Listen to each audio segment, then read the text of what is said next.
Now, this extraordinary awareness that we have of history as being the unfolding of Allah's knowledge, and we don't believe in a God who is in time. We have a timeless God, because past, present, future, they're all the same to Allah subhanahu wa ta'ala. Everything is one single cosmic act, kun fayakun. That this attitude has historically bred amongst the Muslims a wonderful sense, first of all, of the necessity to act, because this is the prophetic way. وَقُولِ اعْمَلُوا, act, work.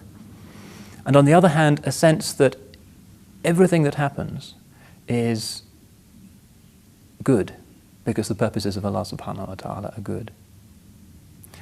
And this virtue of rida historically created Muslim communities whose visitors were always struck by the sense of contentment and serene, resigned acceptance of Allah's decree. And the fact that that's slipping away from us, even though so many other aspects of Islam may seem to be prominent or even coming back to us, is, I think, something that we need to think about. Because it's an impugning and a compromising of our tawheed to suggest that what's happening in today's world is not the direct will of Allah subhanahu wa ta'ala. Sometimes we see in the world manifestations of the divine beauty and grace and forgiveness, and that's preponderant. Sometimes we see in the world manifestations of the divine rigor and wrath. And this is one of the big differences between our understanding and, say, the Christian understanding. The Christians say God is love, and immediately they can't explain the meningitis virus or concentration camps or whatever, and that's a major source of loss of faith amongst them. Now we say that Allah is indeed Rahman and Rahim, and He is Al-Wadud, He has those beautiful attributes, and they do predominate. And at the end, when good and evil are finally differentiated, we will see that the Rahmah predominates over the divine wrath.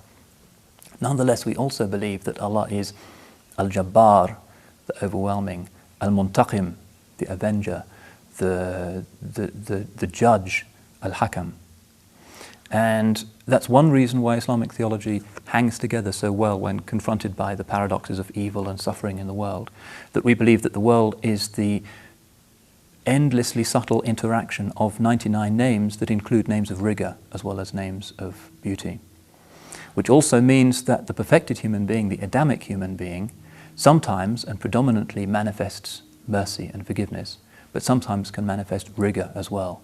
Which is why the Prophet ﷺ forgave the people of Mecca, but he also went to war against them. Because he is the true Khalifa, he has those names, and he has within himself something of the Rahmah, and he has within himself also something of Al-Muntaqim, the Avenger.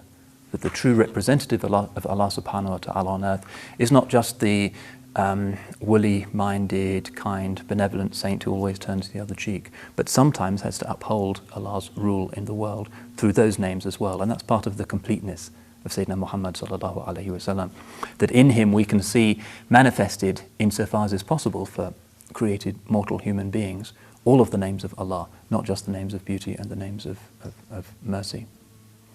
So we look at the world and we see in some periods of Islamic history divine providence, al-inaya, opening the floodgates of blessings to the Muslim ummah, invariably in proportion to the extent to which we deserve it. The Sahaba, everything they did and saw was miracles. The conquests and the conversions and that extraordinary period in history was because they merited it.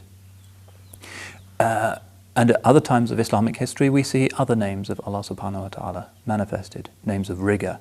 And there can be times also of qabd, of constriction. And the sign of the true mu'min is that when he is given manifestations of Allah's beauty and grace and generosity, he gives thanks. And when he sees manifestations of the divine rigor, he is patient, he has sabr. And if he is truly one of the khulafa of Allah subhanahu wa ta'ala, he has this virtue of rida, which is one of the highest of the prophetic virtues.